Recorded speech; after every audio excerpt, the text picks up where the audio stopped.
Yo mga idol, kamusta? Sports Talk PH nga pala.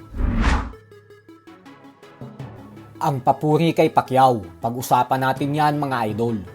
Ngunit bago ang lahat ay huwag kakalimutang mag-subscribe at i-click ang notification bell button for more sports talk. So kilala nga po ng karamihan ang British boxing superstar na si Prince Naseem Hamed bilang isa sa pinakamaangas na boksingero noong dekada 90, kung saan dahil sa kanyang kakaibang estilo sa ibabaw ng lona at pamatay na knockout power, kaya naman nakapagtala ito ng impresibong record na 36 wins with 31 knockouts at isang talo lamang.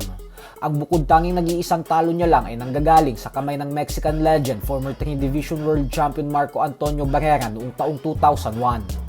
Subalit sa kabila nga po ng pagiging maangas ni Naseem, ay aminado ito na isa siya sa mga tagahanga ng ating pambansang kamauman ni Pacquiao. Ito po ay matapos niyang sabihin sa kanyang latest interview na sa katunayan umano ay si Manny Pacquiao daw ang nagbago sa sports ng boxing. Wala na daw makakagaya pa sa ginawa ng ating pambansang kamao bilang nag-iisang 8 Division World Champion. Kaya si Pacman daw talaga ang pinakahinahangaan niyang boksingero sa lahat. Ganun pa man ay nanghihinayang pa din si Naseem dahil hindi sila nagkaroon ng pagkakataon na magtuos ni Pacquiao dati, dahil panigurado umano na sobrang ma-aksyon na laban ang mapapanood ng mga fight fans kung sakaling nagtuos sila. Ang Pacquiao fight daw ang isa sa mga pinanghihinayangan niyang laban gawa ng hindi ito nangyari.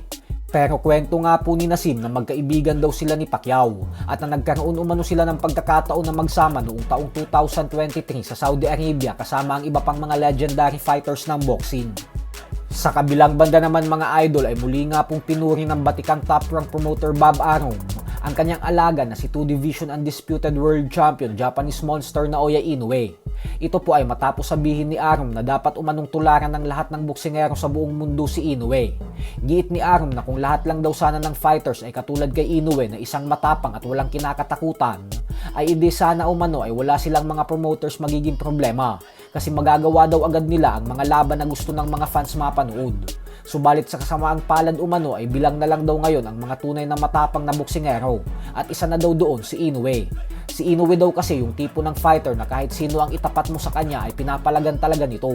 At mas lalo lang umano siyang napahanga dito nang pabagsakin ito ni Ramon Cardenas sa huli nitong laban. Kasi matapos daw bumagsak ni Inoue ay mas lalo daw itong naging halimaw at binugbog na ng gusto si Cardenas. Isang patunay lang umano ito kung gaano talaga katapang ang binansagang halimaw ng Japan.